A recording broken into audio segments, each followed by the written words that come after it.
Please listen carefully.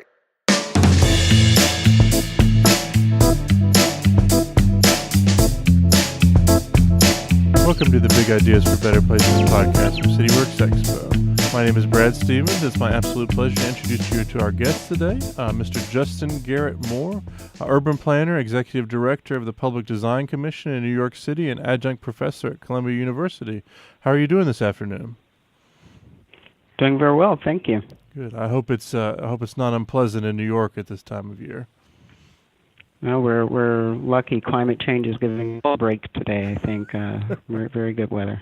Good. Well, good. Now, you've got kind of a number of different titles and a varied background, but kind of how do you define what your role is these days and what you're up to?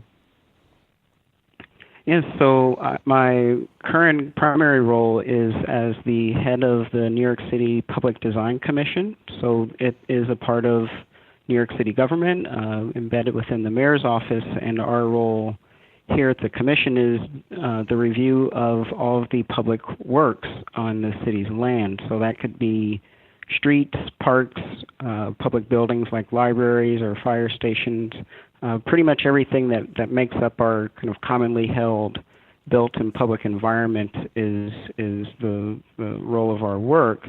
And so I give people the kind of quip that we're the quality control department of what the city is building, and really making sure that the projects that are designed in all the different city agencies is really appropriate to context and done with great quality and really done in a way that is kind of fair and equitable to all of our city's neighborhoods. Very often in the urban planning, design, development world, we talk about public space and public assets. These are things that they reflect a great investment, both in terms of time, money, kind of political and community power that it takes to build the city and to rebuild the city. And all of this work really does come down into our values, really, for how we're choosing to spend those resources and assets. So it's a really great role and very lucky in that lens. I also work in multiple different threads. I am on the faculty at Columbia University's Graduate School of Architecture, Planning, and Preservation. I teach there in the urban design and urban planning graduate programs, where we're really working to sort of build the next generation of designers and planners working in cities and kind of giving them the tools and exposure to kind of base knowledge and framework for that work, but also finding ways to connect them into working in communities. So now, are you a native of New York, or how did you kind of come to be so ingrained in the fabric of one of the largest cities in the world? So no, I'm not from New York. I'm from Indianapolis. I'm a Hoosier, the Midwest, and grew up in the city there, and eventually made my way to New York to come to graduate school at Columbia. Back in 2001. But I tell people I feel like I'm a New Yorker by now. City is a kind of incredible place in many ways. My introduction was kind of right after 9/11 was my start in the city, really, and kind of learning how the city is really one of the most resilient places on earth, and the people here are incredible, and it's become home by now.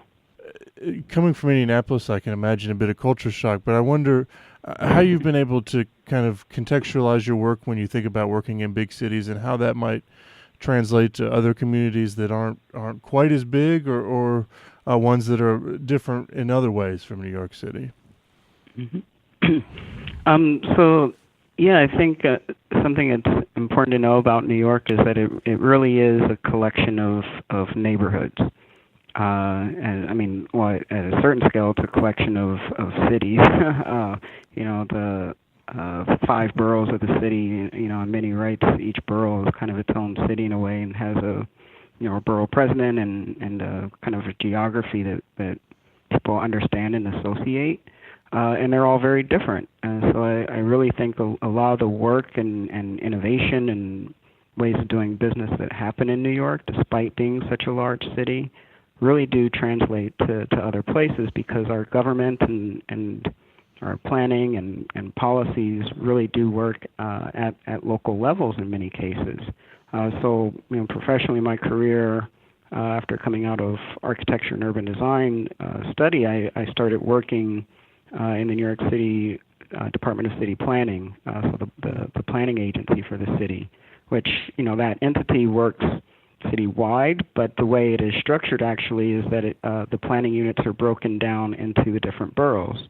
So I was very fortunate to kind of land at that point in my career at the Brooklyn office, the Brooklyn planning office. And so, if you kind of break New York City up into its borough, Brooklyn, a lot of interesting things going on. That's about 2.5 million people in a kind of a very mixed geography of different neighborhood types and industries and situations there. And so all of our work and process was really happening at a very local level, really working with neighborhoods, working with people at that scale. And so the kind of big urban challenges and ways to kind of find solutions and best practices in a lot of ways does really need to connect to that kind of very local level of government, whether it's at the kind of technical work of doing your site analysis and studies and things like that, but then ultimately into the real work that it takes to communicate with people in a given neighborhood, or to engage in almost the kind of political side of the process. And it's been great because that work, then you see how it kind of scales and connects to other places.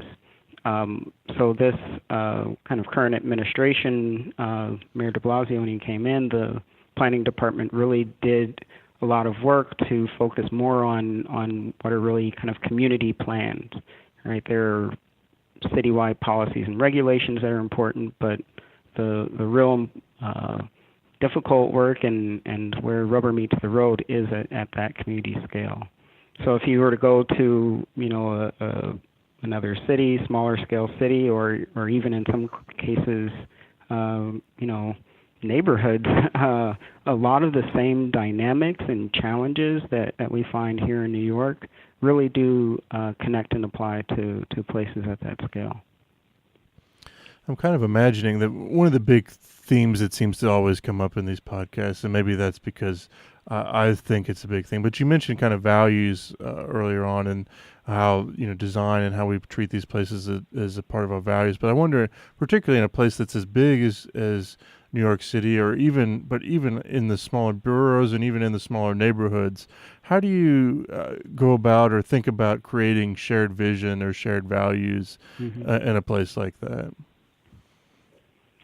Yeah, shared vision and values are something that I think a lot of cities have kind of embedded within them, because every city has its own identity in a way, right? I mentioned I'm from Indianapolis originally, and people are very proud of it's the state capital, so people are very proud of being Hoosiers, or they're proud of like the Indy 500, like the big things that help give the city its identity.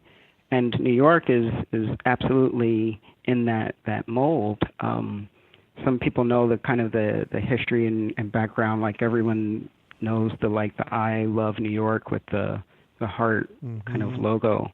And so that was Milton Glaser, and that was actually a kind of a communications campaign, when New York City frankly wasn't its best, right, during kind of the decline, where there was big loss of jobs and high crime and a lot of kind of negative connotations for what it meant to be a big city, and especially New York. And there's this simple idea like we love New York, we love our city, and that's something to be proud of and communicate. It was a campaign that of course was geared toward tourists, for people to come visit New York at the superficial level, but it was actually a much bigger project, which was kind of thinking about the pride of your city. And so that's something that I think a lot of successful urban projects that are, big, bold, innovative, transformative in some way do have that responsibility of kind of connecting the value, the vision, the pride in a given place or a given territory. So in the city here, a lot of the work that has been transformative or big in that way has followed, I think, that responsibility of kind of connecting the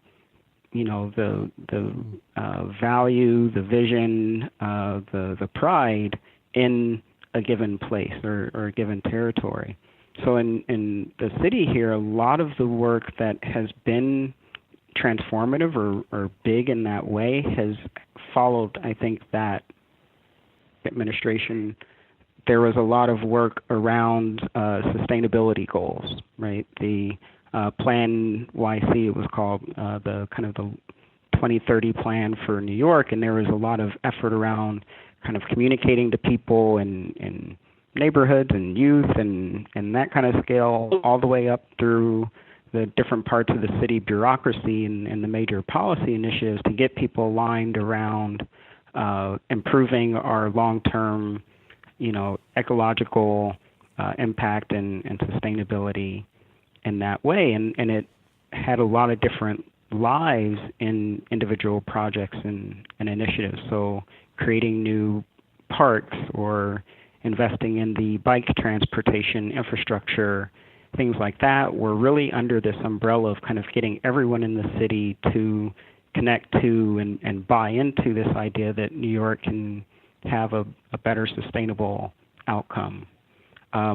During this current mayor's administration, Mayor de Blasio, he, coming into office, was very focused on equality in the city.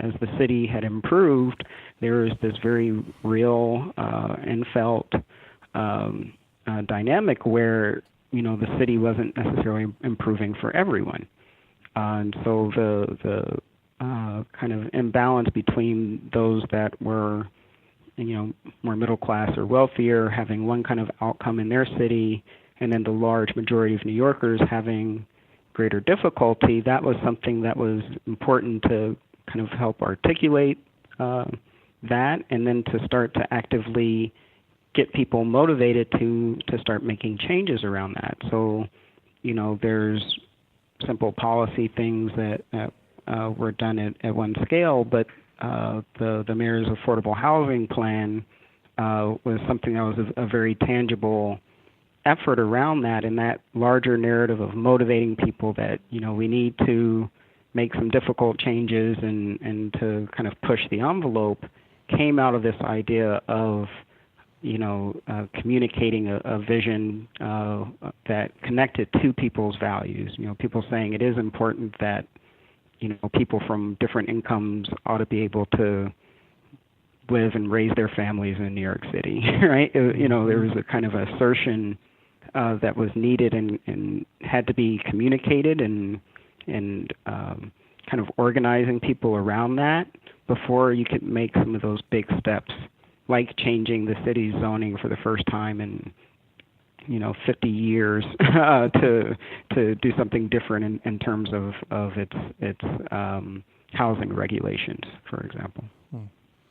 Do you think that in some ways it's almost like a self-fulfilling prophecy? If you can get people to believe that New York is a lovable place, that it will become that, and if you get people to believe and care that that equality needs to matter, that it's going to matter, and their better outcomes are going to come from that. Do they have to follow in line in some way like that? I do think do think you need both for real changes to happen.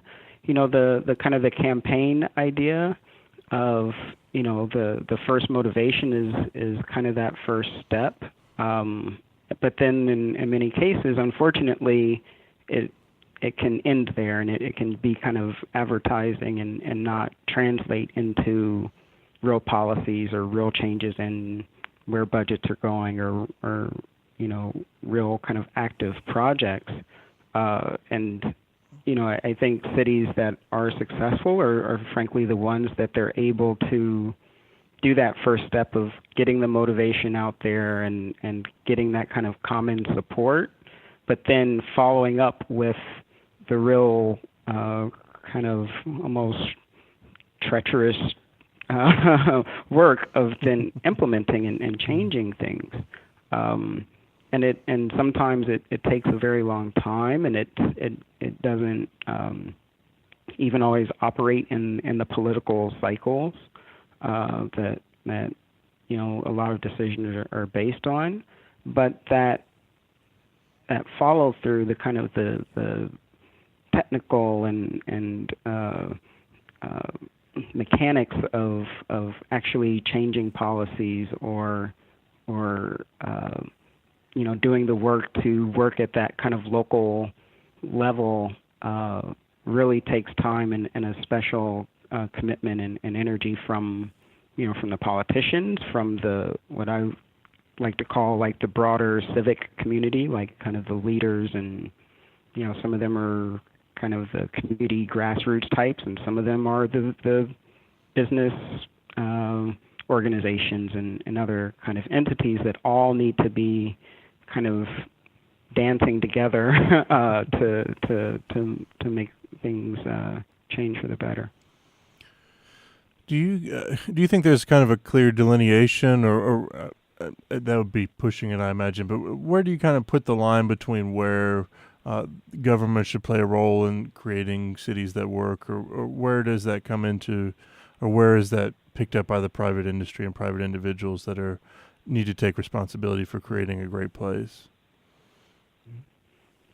Yeah, I think this is one place where New York has really been, I think, a great example or case study or multiple case studies in that dynamic, between what's government responsible for, what is kind of the private sector responsible for, and then what is the kind of the community scale, like the people themselves responsible for. And there are all these projects. Bryant Park is probably the most famous example. 42nd Street behind the public library, and the business organizations around that park have been instrumental in the transformation of that as a public space that is really working for the broadest possible public.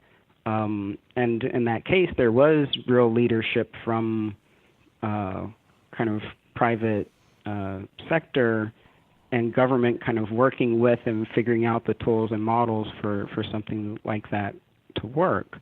And so the lines, I think, with each generation, and especially now with a lot of the work and innovation happening in government and in other arenas, that there is a little bit of a blurring of lines sometimes, because what people ultimately want is the betterment of their environment. And there are legitimately cases where private sector can deliver those outcomes faster or in a better way, and there are cases where government can deliver those outcomes faster in a better way. And then there's the kind of the joint. And so I think a lot of cities and communities are in this process of kind of constantly figuring out, for their particular case, for their particular challenge, what that combination and what that dynamic is going to be.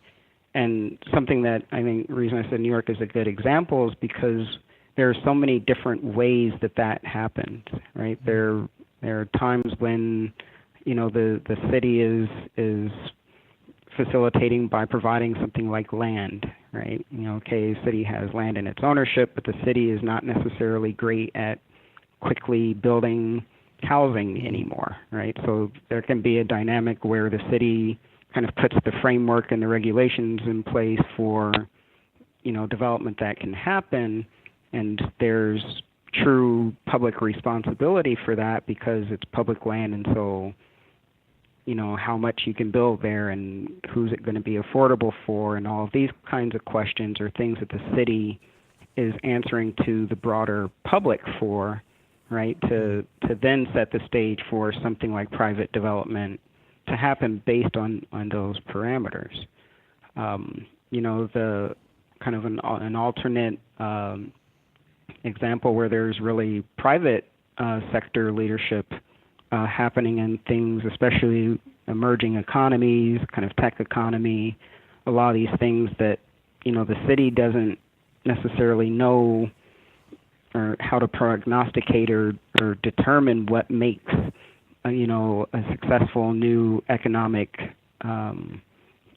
system or possibility in their cities. And so that's the case where private sector is kind of innovating and leading, and then there may be a point where they then need the public to kind of change the way they do things or change the way they look at things to facilitate these other interactions. So we've seen that in major ways here in New York, around tech economy and, kind of some of our, neighborhoods where you're really wanting to get jobs and kind of people located in New York that are working and producing that, advanced manufacturing and projects like that are happening in the Navy Yard, for example, really did need leadership from the private sector to help make that shift for the city. We'd like to take a moment now to say thank you to our sponsors today. The Urban Affairs and Planning program at Virginia Tech School of Public and International Affairs offers an interdisciplinary approach to understanding planning and policy for megaregions, cities, suburbs, and rural regions in the U.S. and abroad. UAP faculty have expertise in urban planning, architecture, urban design, economics, geography, political science, law, technology, and engineering, and provide students with a multifaceted understanding of how communities grow and change. Students apply their knowledge and professional skills by participating in real-world problem-solving with community clients through project-based studios and applied research. UAP emphasizes technical analysis and policy evaluation in approaching the complexities of modern communities. So a big thanks today to the Urban Affairs and Planning program down at Virginia Tech for being our sponsor. If you'd like to hear more, check them out online. But without further ado, we'll get back to today's guest. Thank you. It's interesting because I think that, at this point we can clearly acknowledge that there's a place for both public and private work to be done in creating positive communities. And in the same way, I think we can both we all understand that there's a need for both top-down and bottom-up approaches. And I'm kind of intrigued by the fact that you've spent all this time in government, kind of with this. You have to do some bottom-up, but it's often top-down things. But then I know that you've also done some grassroots stuff as well. And I wonder kind of how you've kind of learned from doing both of those things and living in both of those spheres. Mm-hmm. Yeah, it's interesting. I tell people very often that one of the reasons I'm kind of happy and energized in my career is that I don't do one thing. If I had to kind of operate in that kind of world of top-down kind of government bureaucracy and all of that, I know I personally would be very frustrated and kind of disengaged at some point in that way of working. And I know equally, like if I had gone to work for, directly for like a community nonprofit or something like that, I would kind of have the opposite feeling. And so I've found a way personally through both kind of teaching in the academic realm where there's a certain distance from both of those things. And then by doing work, myself directly in Indianapolis through our work in Urban Patch, but also I'm involved in a number of kind of nonprofits, involved in boards and participating in things at that scale, where I do feel like there is this important kind of constant triangulation and kind of understanding where you can be most effective toward reaching goals, and the ways that people work in these different realms are they're for a reason, right? If you work for a city government, you're responsible to the city, right? Your scale of responsibility and action is one thing that may not align with what a local community wants, and it may not align with what a developer wants. Like you are responsible to everyone, and it's a certain way of working that comes out of that, and a way of looking at things that comes out of that. But when you're in a kind of more grassroots or community-focused or community-led mode of operation, there's a lot of kind of freedom and reality in that as well, because things very often are happening at a scale that are more direct, and there's a connection that is very important to learn from. And I feel like in my work, because I've done a lot of community work, I have a different lens and understanding for the kind of frustrations about change, the kind of disconnect between something like a big policy and then the good intentions of a big policy, and then what it actually translates to in terms of affecting people's lives, is something that I see very directly as I'm working with kind of groups that are at that community scale. And then equally on the academic side, where it's you're trying to effectively find ways to be critical of the way things are being done, or to understand the differences between how things are done in one place versus another, and that gives you a different perspective to help in many ways to find how you can continue innovating and pushing. So I feel like the challenge very often is that people don't have the access or luxury or position to see multiple threads, and you get the silo effect, essentially, where things end up reinforcing themselves and not allowing for that divide. But it's something that like I said, I've kind of intentionally done that in my work and career, because I know that I have difficulty with that kind of siloed way of operating. Is there a way that you have been able to communicate with the people that you work with on a daily basis about getting them to think more comprehensively about things, or getting them to see things from different perspectives? Has there been something that's worked well to kind of make that happen? Yeah, I mean, I always tell people it's so funny how simple things are sometimes. A lot of times it's just having some level of awareness and being able to ask the right question, or offer the realistic and tangible alternative, like at the right time. A recent project that came to us here at the Design Commission, where there's a lot of work in Brownsville, Brooklyn. It's a community in central Brooklyn, kind of famously known for high crime, high poverty levels, and things like that. And so rightfully, the administration is advancing a lot of work to make improvements in Brownsville, both programmatically, investment of money, and the government kind of paying attention to these places in terms of services and things that haven't happened for a long time. And so the agencies are doing their work, they're doing their job, and they go in and they do business the way they do business. And so there's a new park design, and there's some of the Parks Department said, oh, well, we had our community meetings, and this is the design we had, and here's the result. And it was something that I knew from having worked in and with that community for a very long time, kind of independently and kind of at more of the grassroots community level, that there was something just not right about it, right? Like you just know it's not aligned. So it was kind of in that context, kind of pressing and asking, okay, well, how did you come up with this? Who did you talk to? How did this work? And so then they're explaining, what for them was a very rational approach to how they got there. And, they had the community board meeting and people said they wanted this, that, and the other. And it was like, well, how many people under 25 were at this meeting? Right, you're designing a park that's in theory going to help deal with like the young population. How many people were there? Did you actually talk to people in this population? And the answer is no.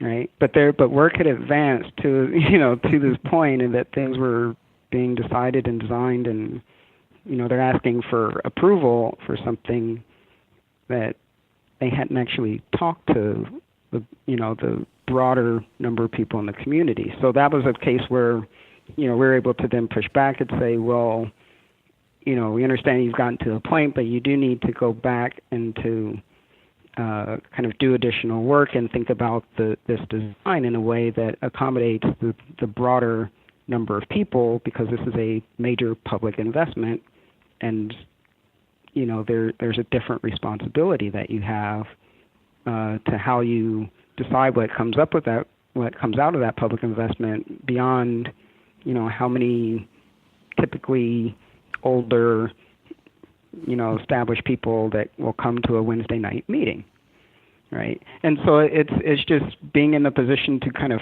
push that and to kind of, hold people responsible to something outside of their normal pattern for how they do things, right? That may work very well in a community where people tend to work 9 to 5,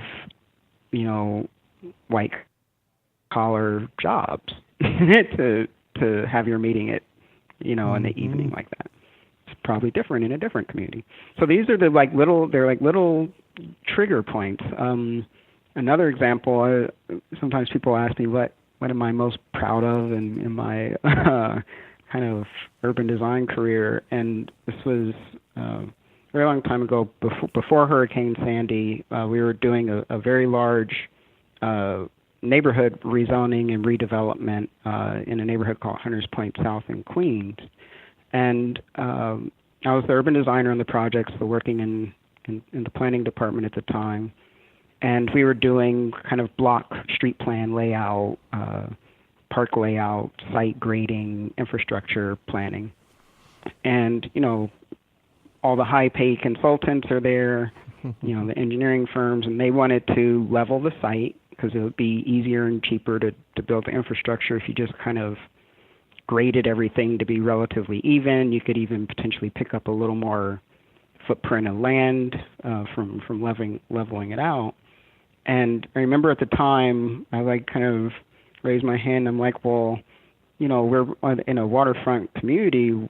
There's likely to be sea level rise and flooding potentially. So if we have topography, we should probably keep it, right? And it was one of those things where, you count up the salaries of everyone in the room, and they kind of look at you like you have horns, but just, you have to ask the question. And so they, were able to kind of go back and look at it, and they didn't level the site. They ended up keeping some of that natural topography that was there. And so fast forward, 5-6 years, whatever it was, and Hurricane Sandy comes, and that neighborhood did well because they were out of the flood, right?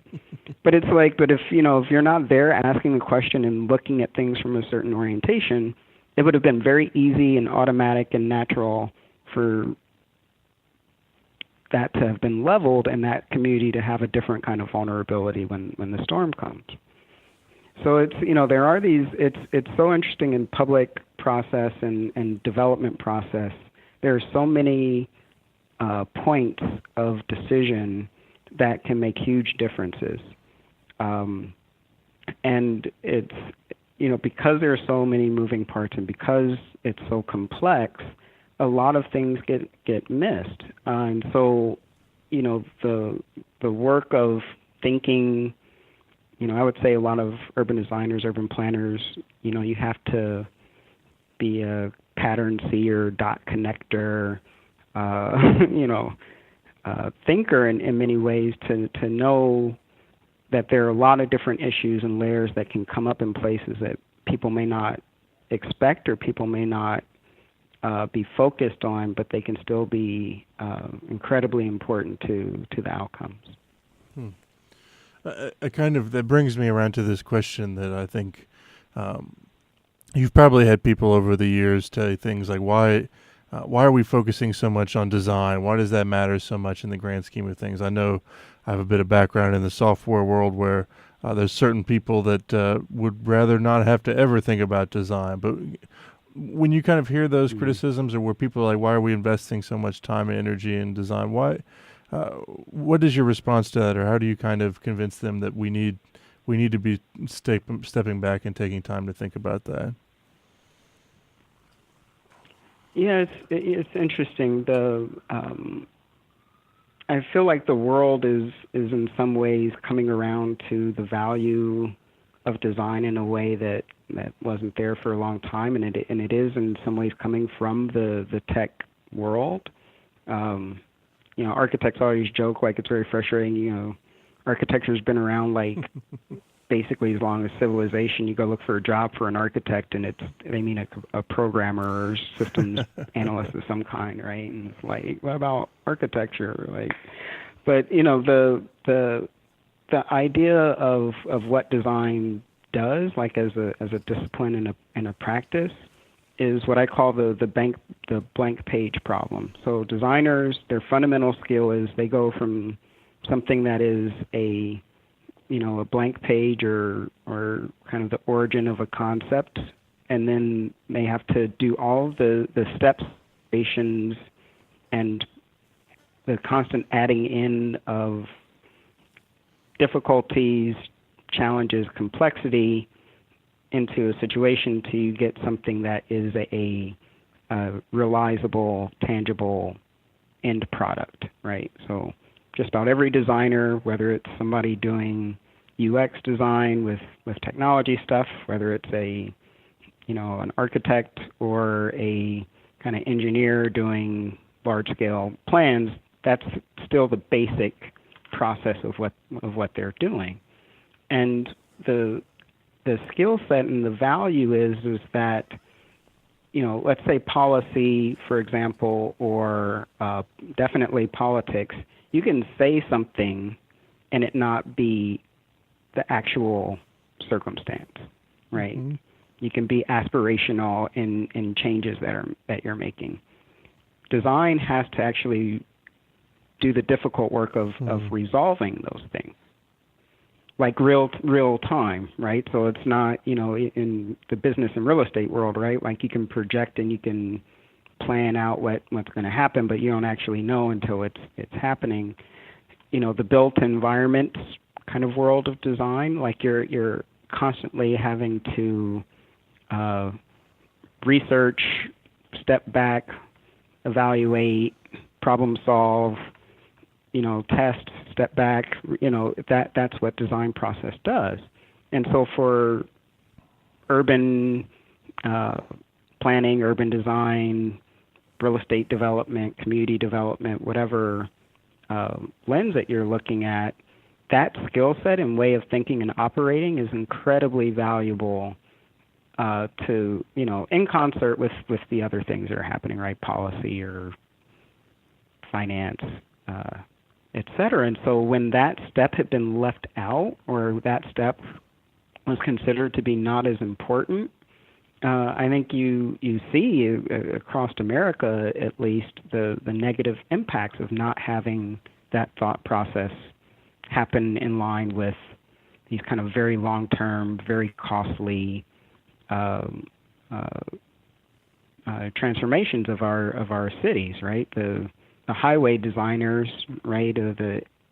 Some engineer in Texas or whatever determining how you design roads, and that becoming the best practice for something, has a negative impact because you've left out those different steps of process that could have allowed for better outcomes, actually, right? And so I think more people get that. I do think the New York was kind of a leader in some of this in terms of bringing design thinking into how urban change happens.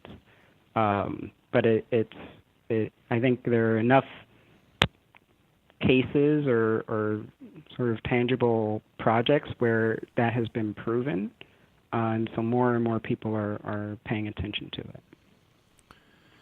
It's interesting. Not that you had to sell me, but you certainly would have sold me if you needed to. But it's interesting because it really goes back to that idea of thinking comprehensively about things and thinking beyond just your silo and thinking through every step of a process. Yeah, exactly. And it's very interesting because I've been, I'm relatively young, but I'm old enough that that I could see how things are starting to be done differently. And I call it the management consultant world, like the McKinseys and the kind of consultant firms. Now, they do like the Post-it note things and all this stuff with what they call kind of design process, design thinking. And, to me, it's kind of funny because it's like, it's like, of course, that's how you do something. But, I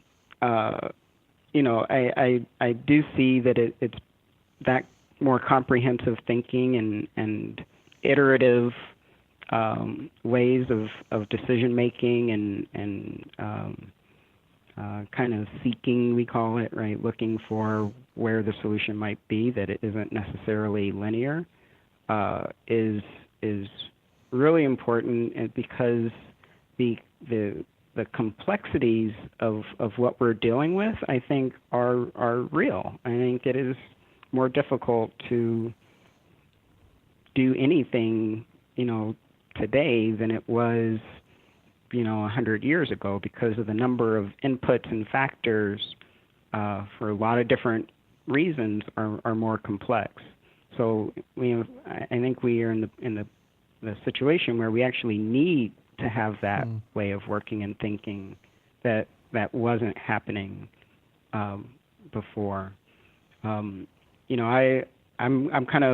tend to be a little cynical, critical about like the big trends. So, going green and environmental sustainability was a big trend, and everybody goes and scrambles on that. Then Sandy happened, and then resiliency was the next big trend, and everyone goes and they scramble and they go operate and think like that. And then now I feel like equity, social justice is kind of like the next one coming.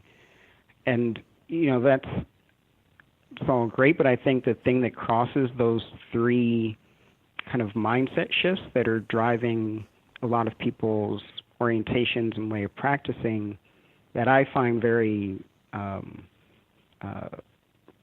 promising is that when a planner, a architect, a engineer thinks about changing a place today, they're more likely to think about what the impact of that change is going to be 50 years from now, and they're more likely to think about who and what that change is going to impact. And if you think about it, for most of the build out of America, that wasn't really the case. Which is kind of crazy when you think about it, but for most of the build out of America, that just wasn't the case, right? And so these kind of paradigm shifts, sustainability, climate resilience, social thinking, I think they underline a kind of a responsibility or almost ethics of asking those very basic questions as almost primary in how you're doing things.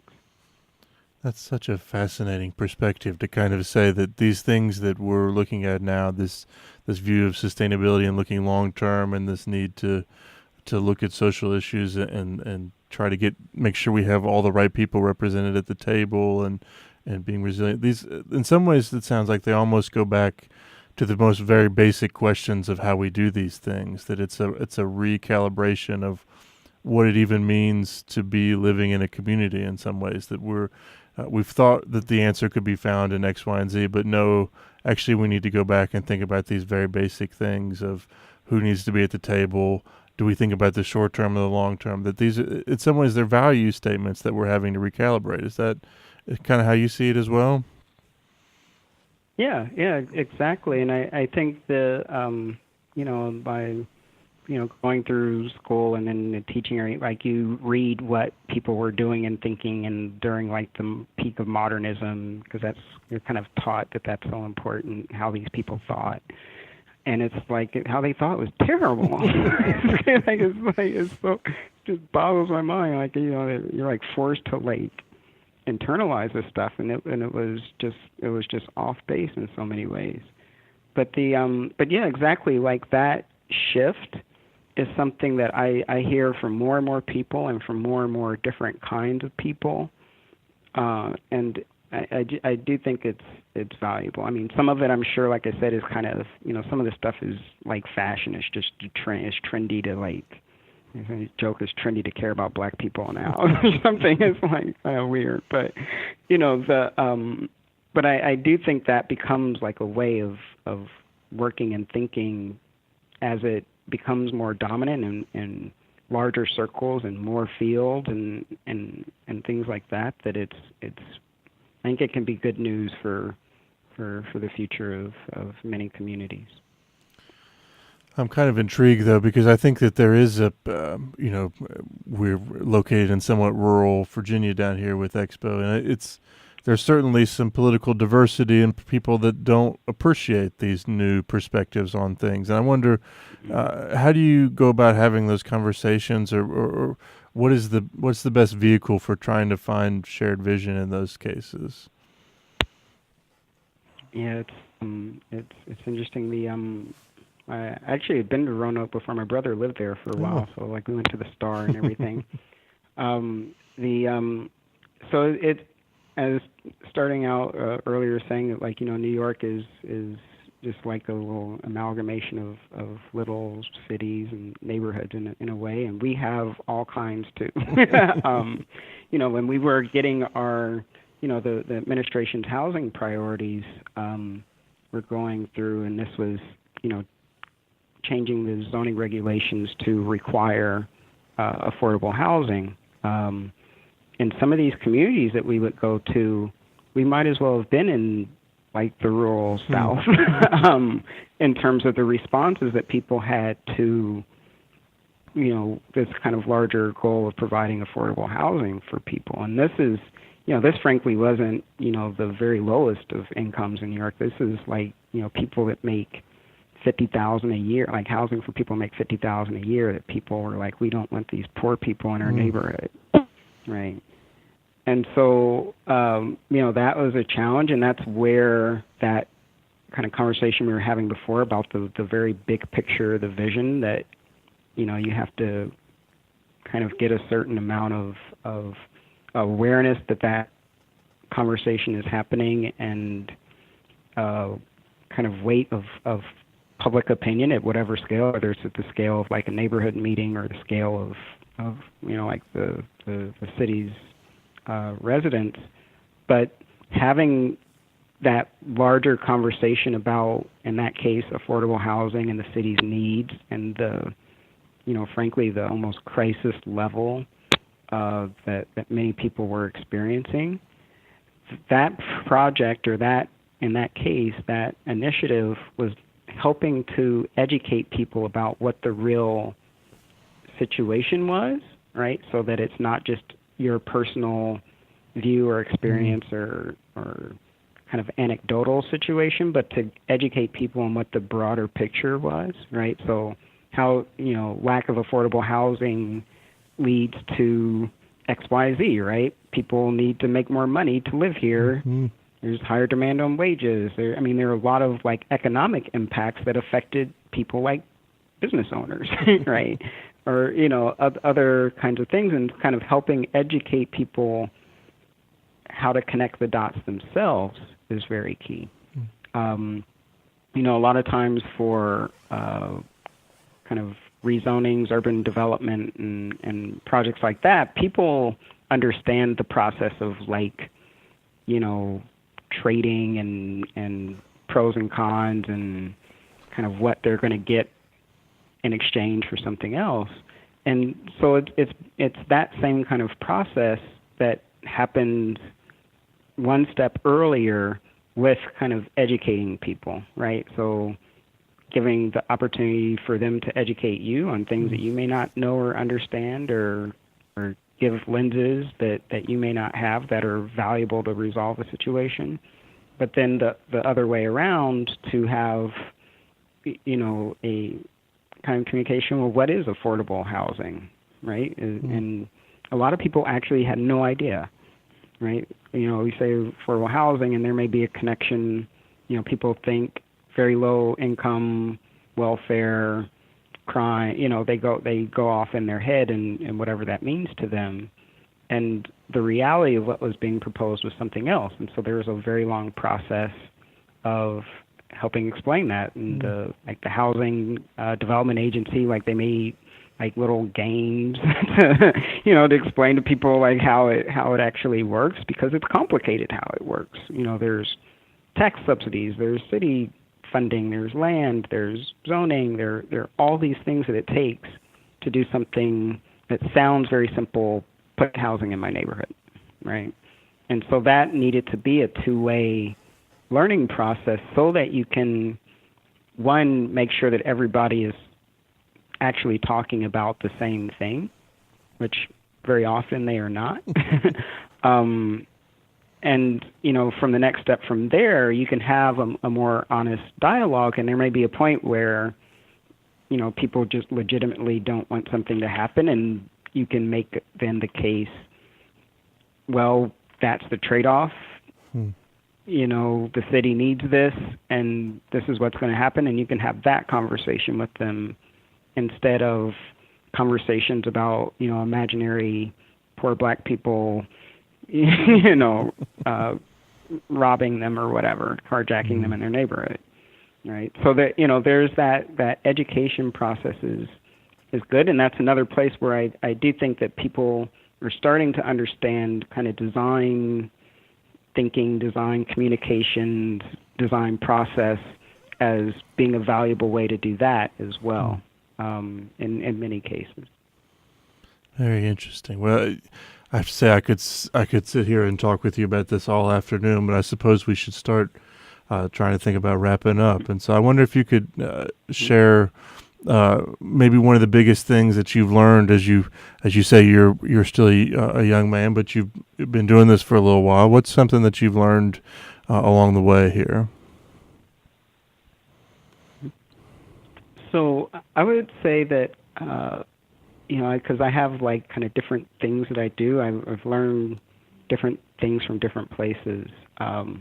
So in working in government, which I'm from a pretty young age, I've been working in the context of government bureaucracy. Right? It's the city of New York employs 300,000 people. Right? So that's like the whole city, and for some places, but that's just our government workers. So our bureaucracy is complex and can be frustrating and complicated, and something that I appreciate very much and feel that I've learned is that even within that kind of big system, that individuals really can and do make a difference, because the bureaucracy, they're just people, and sometimes things are as simple as convincing the right person to do something different. And that kind of just very basic premise of where you can be effective and being realistic and measured about how you can be effective, I think is something that I've learned that even in a place like New York, and there's a lot of big forces and power at play, that people can be instrumental in ways that are pretty meaningful at small scale. So then, coming from the more my community and grassroots and independent work, it's really I think the basic premise of direct action, right? Of leading by doing in some ways. I feel like a lot of the organizations and people doing that kind of work that I see being most effective and that I admire don't always operate in the what I call the traditional kind of nonprofit model that is in some ways cumbersome. It's really the people that are almost forward in their ambitions, and they don't strategically plan, they strategically do, right? And it's very valuable because in that world and in that realm, having evidence of your being able to change something or accomplish something is incredibly valuable, both to the people involved and affected by it, but also frankly for some form of legitimacy from other organization structures, entities that have more power to control over things, so that you can start to become more on an equal footing for something that would otherwise be a difficult dynamic. And then from my other kind of world and hat in the academic world, for me it's just the basic premise of always to keep learning and kind of challenging assumptions and being in a context that is unfamiliar is very valuable. And so kind of in my teaching role, we have, Columbia's very esteemed institution, so you have people from all over the world that come to study and teach and do research there. And so in that mode, I'm kind of constantly exposed to different ways of working with people from different disciplines and backgrounds that kind of help me to keep learning and thinking about things that are ways outside of what I call the normal bubble. So it's, academia is definitely a bubble, but, since I have, these other, what I call real world lives, having that other kind of reality in place has been very valuable, and just helping, it be automatic or a given, right, that I'm continually learning. That's if only everyone could learn so much from each of their different positions they were put in. But I wonder if you could kind of close us out with a story of a community you've worked in or a community project you've seen work well, or just a time you've seen a community that functions well and what you've kind of learned from seeing that happen. Mm-hmm. So I have a couple different examples. So first is the work that I've done back home in Indianapolis, where I'm from. So I like to tell people, like, Indianapolis, it's not on a lot of people's radar, but it's the part of Indianapolis I grew up in is more like Detroit or Cleveland or St. Louis, inner city, predominantly black neighborhood, predominantly low income, that had all the issues that you would associate with that, the vacant houses and land, crime, poor education, all of these different things. And so, I kind of moved along in my life, and, I live and work in New York, but after a point it was, sort of a realization that, I really would like to do something in my own community where I was raised. And so we started, myself and my family, Urban Patch, which is, it's basically just us doing these small-scale community-based projects to improve the neighborhood. So fixing up homes that we rent out as affordable housing at rents that people that are from the neighborhood can afford, and then different kind of community projects that are, either greening and gardens or community artwork, things like that are kind of just visible, tangible improvements to the neighborhood. And that the thing that's important for us is that the work is being done, not by outsiders, not through the process of gentrification, and not by the government or any of those kind of models, but just by people from the neighborhood.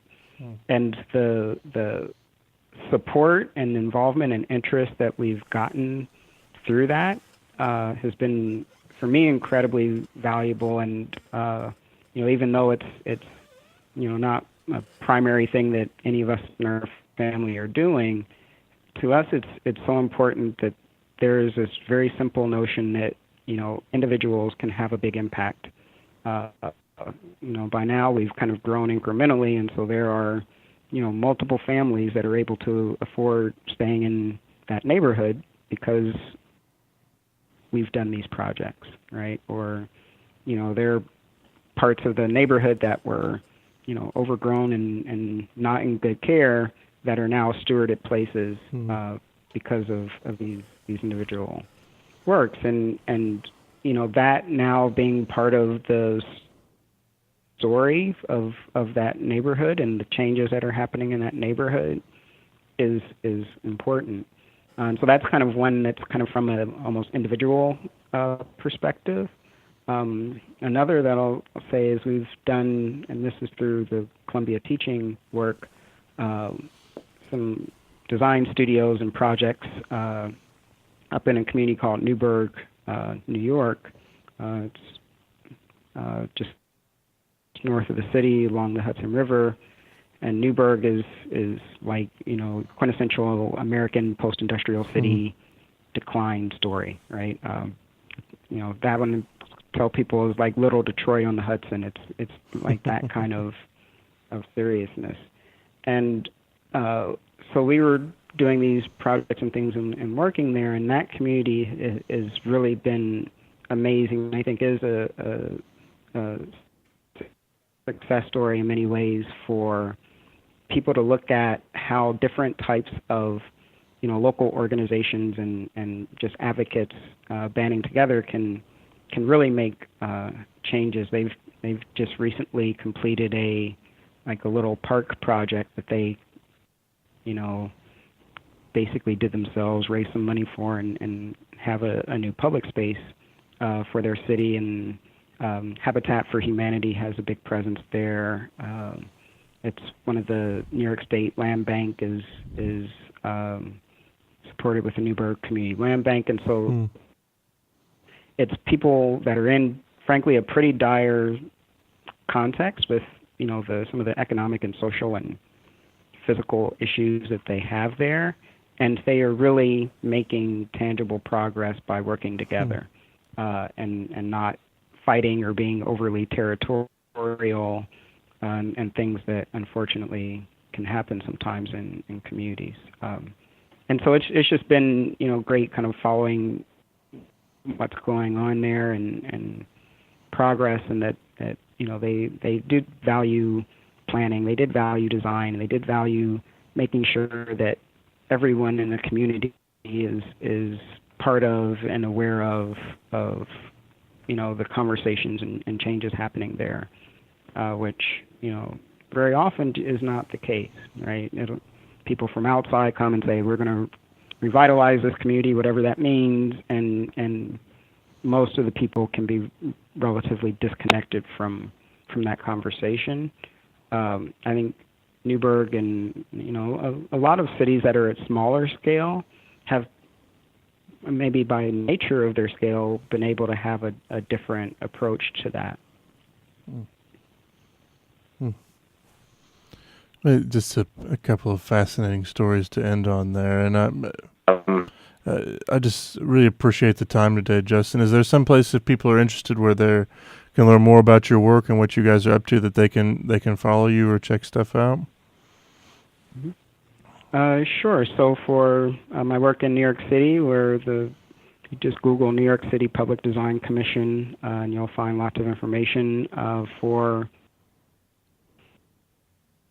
work in Indianapolis, urbanpatch.org. And I'm pretty active on Twitter at JGMoore, Moore. Wonderful. And if you all listening are interested in learning more about CityWorks Expo, you can find out more about us at cityworksexpo.com. That's CityWorks XPO. But Justin, thank you one more time for taking the time this afternoon.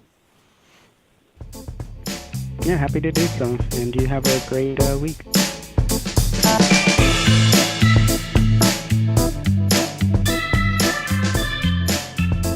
Thank you for listening to the Big Ideas for Better Places podcast today. If you like what you hear, please subscribe and leave a rating. It really helps other people find out about our fascinating guests and find the information that we have to share. Lastly, please save the date for our upcoming event, October 5th through 7th in Roanoke, Virginia. And keep up to date by following us on Facebook and checking out our website, cityworksexpo.com. That's cityworksexpo.com. Thank you guys again and look forward to seeing you next week. Thank you.